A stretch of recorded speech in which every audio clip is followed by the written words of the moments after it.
It's time to get the mental edge with Winning Mindset. I'm Gene Zanetti, your coast-to-coast mindset coach. Today I wanted to give voice to the 4 forms of effeminacy. Okay, so the virtue proper to men is fortitude, courage, which means the willingness to do the arduous, the willingness to do difficult things. So the opposite of fortitude, the opposite of courage, is effeminacy. That's not feminine. I'm talking about effeminate. Okay, so it means we get attached, we get addicted to good feelings, things like that. Okay, so there's 4 forms of effeminacy that we need to break, all of us, whether you're a guy, whether you're a girl, it doesn't matter. No one should be effeminate. Okay, so first, sensual effeminacy, which means we're addicted to our senses, whether it's eating, sex, bodily pleasures. We're addicted to bodily, physical, sensual pleasures. We have to have it. We need to have our needs met. All of that. We just need to have those feelings of our senses answered. We need that call answered when we want it, how we want it, where we want it. Okay. Number 2, that's going to obviously slow us down for obvious reasons. Okay, we can't be led. We can't be governed by our sensual pleasures. We need to be governed by reason. We need to be governed by intellect, and we need to be governed by our will, not by sensual pleasures. Number 2, the second form of effeminacy is appetitive effeminacy. And that means being attached to good feelings. Being attached to good feelings, or being attached to at least not having negative feelings. Whereas things always have to be peaceful.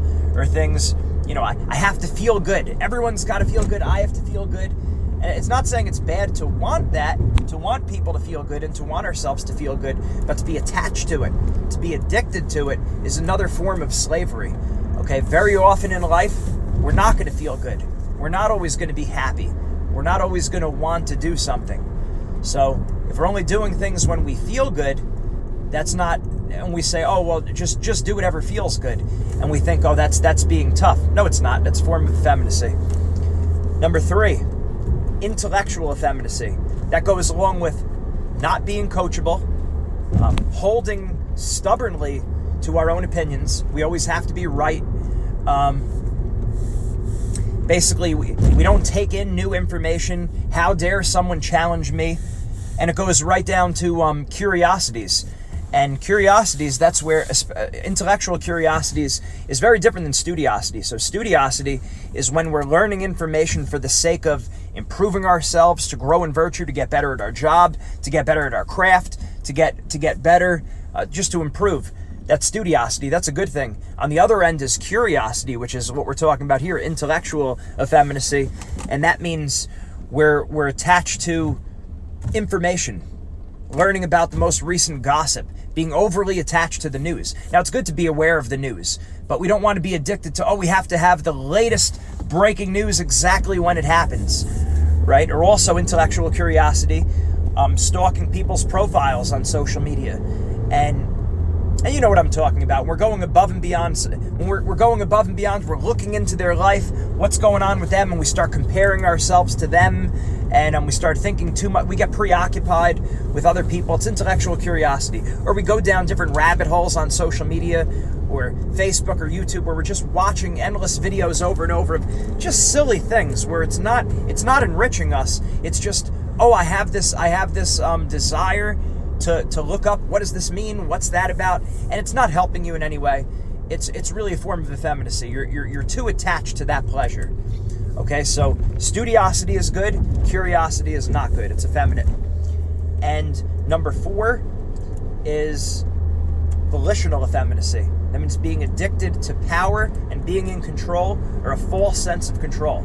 Feeling like the sun rises and sets on me.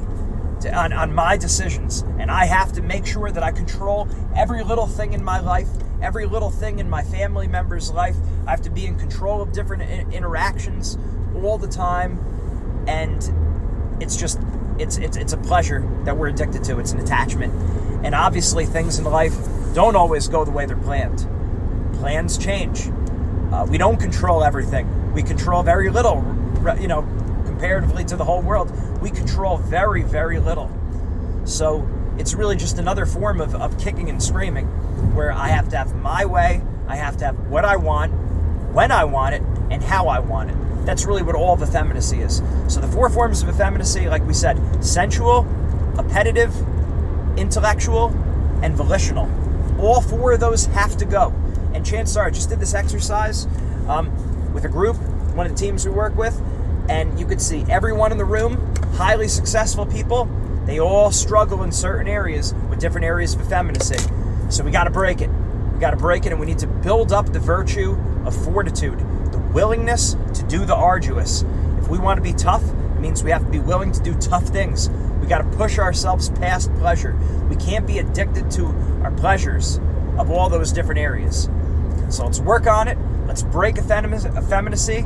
Let's man up. Let's toughen up. Let's get better. And that's a wrap for today's podcast. I'm Gene Zanetti from Wrestling Mindset. Make sure you check out our website, wrestlingmindset.com. Get our ebook. Make sure you get that ebook. Great information. Represents some of the best information that we have. Lessons that we've learned from some of the top wrestlers in the world. Lessons that we've learned from our own experience, and the best that research can provide. Get the ebook, wrestlingmindset.com. Also, as an individual, make sure you personally sign up for the one-on-one free mindset consultation. The one-on-one free mindset consultation. Make sure you fill out the form and do that as soon as possible. The best results always come from one-on-one individual attention, whether it's strength training, whether it's technique, or whether it's mindset. One-on-one individual attention is always the best. Thanks for joining us. Make sure you join us again for our next podcast. Mindset makes the difference. Have a great day.